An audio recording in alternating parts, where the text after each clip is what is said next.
ఆ మాటలు అలాగే ఉన్నాయి, అవి సజీవంగానే ఉన్నాయి.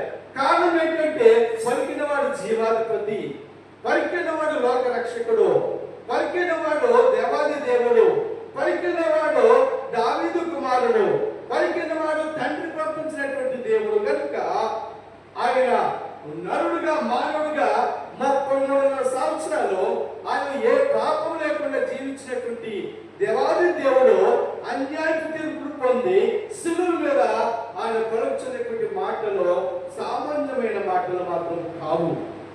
అవి మానవాడిని పరలోకానికి నడిపించేటటువంటి మాటలు.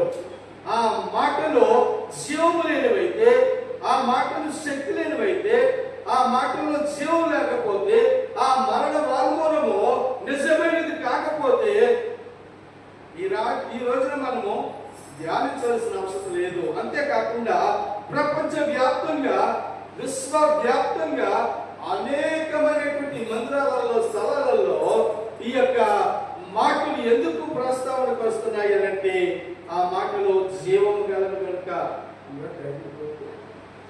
కనుక ఈ మాటలు మాత్రము సజీవమైనవి.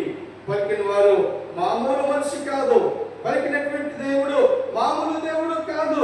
ఆయన సర్వాధిపతులు కలిగినటువంటి వాడు, ఆయన పరలోక రాజ్యంలో దూతలతో కొనియాడబడుతున్నటువంటి దేవుడు మన కోసము, మన రక్షణ కోసము ఈ భూలోకానికి నరుడిగా వచ్చినటువంటి దేవుడు.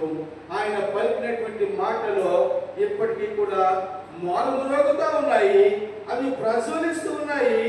అవి ఈ భూలోకమంతా కూడా మారుమోగుతున్నటువంటి మాటలు. దేవునామానికి మహిమ కలుగును గాక. గట్టిగా చెప్పండి.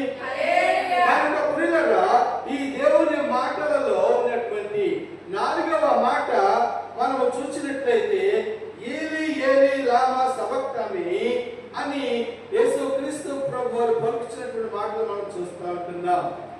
ఈ మాటలు అరబిక్ భాషలో ఉన్నటువంటి మాటలు.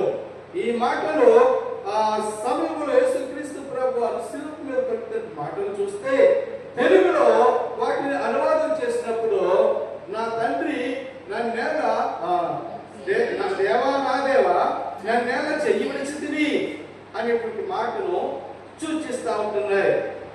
అయితే ఇక్కడ ప్రస్తావన ఏంటి అని మనం చూసినట్లయితే